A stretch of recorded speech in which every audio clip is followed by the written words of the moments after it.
नमस्कार मंडळी, ऋतुराधा रेसिपीजमध्ये तुमचे खूप खूप खूप स्वागत आहे। षड्रसांनी युक्त असा बहुगुणी आवळा आपल्या आहारात नेहमीच असावा। मग आपण त्याचे वेगवेगळे प्रकार करत असतो। सरबत आहे, कँडी आहे। आता आज आपण इथं आवळ्याच्या लोणच्याचे 2 प्रकार बघणार आहोत। ह्या व्हिडिओमध्ये दुसरा जो लोणच्याचा प्रकार आहे ना, तो जरा वेगळा आहे। दह्यातले हे आवळ्याचे लोणचे चवीला खूप मस्त लागते। रेसिपी जुनीच आहे पण तेवढीच इंटरेस्टिंग आहे, तेव्हा व्हिडिओ शेवटपर्यंत पाहत राहा।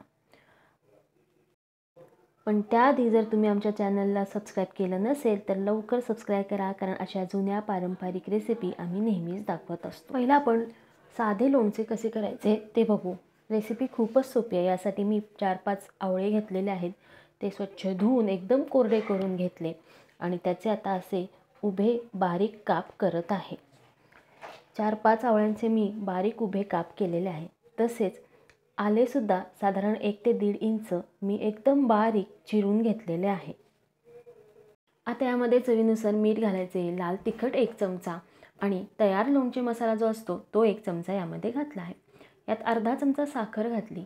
लोणच्यामध्ये जरा असा गोडसरपणा असेल की लोणचे चांगले लागते। आता आपण हे सर्व एकजीव करून घेऊ। आत्ताच किती टेम्पटिंग दिसत आहे ना, तोंडाला पाणी सुटले ना। आणि हे जे आल्याचे बारीक बारीक तुकडे आहेत, लोणचे खाताना ते दाताखाली आले की लोणच्याची चव अजूनच वाढते। आता थोडे तेल गरम करायचे, त्यात हळद, हिंग, मोहरी घालून फोडणी करायची आणि ती फोडणी या लोणच्याला द्यायची। सर्व मिश्रण पुन्हा एकजीव करायचं आणि कोरड्या स्वच्छ भरणीमध्ये भरून ठेवायचे।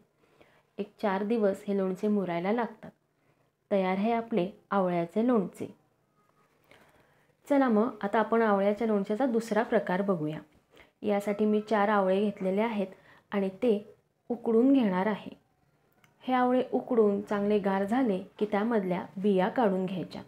अगदी सहज ह्या बिया निघतात आणि एका आवळ्याच्या साधारण 6 फोडी तयार होतात। आता यासुद्धा आपल्याला अजून बारीक करून घ्यायच्या आहेत, म्हणजे लोणचे खाताना एकदम मोठी फोड दाताखाली येणार नाही। सर्व आवळ्यांच्या अशा मी बारीक फोडी करून घेते। आता इथं आपल्याला मोहरी घ्यायची आहे। 1 मोठा चमचा मोहरी मी घेतली आणि मी दाखवल्याप्रमाणे खलबत्त्यामध्ये छान कुटून घेतलेली आहे। अशी मोहरी ठेचल्यामुळे वेगळीच चव लोणच्याला येते। मोहरी फेसून वेगवेगळी लोणची पूर्वी केली जायची।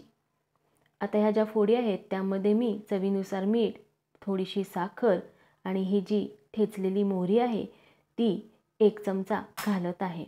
आता यामध्ये घट्ट गोडसर असे दही घालायचे। साधारण 2 चमचे दही मी यामध्ये घातले आहे आणि पूर्ण मिश्रण एकजीव करून घेत आहे। मोहरीचा स्ट्रॉंग असा वास या लोणच्याला लागतो आणि या लोणच्याची चव चांगली येते। आता फोडणी करायची। त्यासाठी मी थोडे तेल गरम केले। अगदी 4 दाणे मोहरीचे घातले, म्हणजे तेल तापले आहे की नाही हे कळेल। मोहरी तडतडली की त्यात हळद, हिंग घालायचे आणि गार झाल्यावर ही फोडणी तयार केलेल्या लोणच्याला द्यायची। साधारण 3-4 चमचे फोडणी मी या लोणच्याला दिली आणि पुन्हा एकदा हे मिश्रण एकजीव करून घेतले। हे लोणचे करताना थोड्याच प्रमाणात करावे, कारण हे जास्त टिकत नाही, तसे हे जास्त वेळ उरतही नाही। तयार आहे आपले आवळ्याचे दोन्ही प्रकारची लोणची। तुम्हाला ही रेसिपी कशी वाटली हे आम्हाला कमेंट करून नक्की सांगा। तसेच आमच्या चॅनलला लाईक करा, शेअर करा, सबस्क्राईब करा। बेल आयकॉनचे बटन प्रेस करून ऑल नोटिफिकेशनवर क्लिक करायला विसरू नका, कारण अशा जुन्या रेसिपी, पारंपरिक रेसिपी सोप्या पद्धतीने आम्ही नेहमीच दाखवत असतो।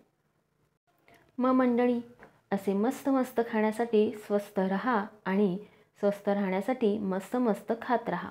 धन्यवाद।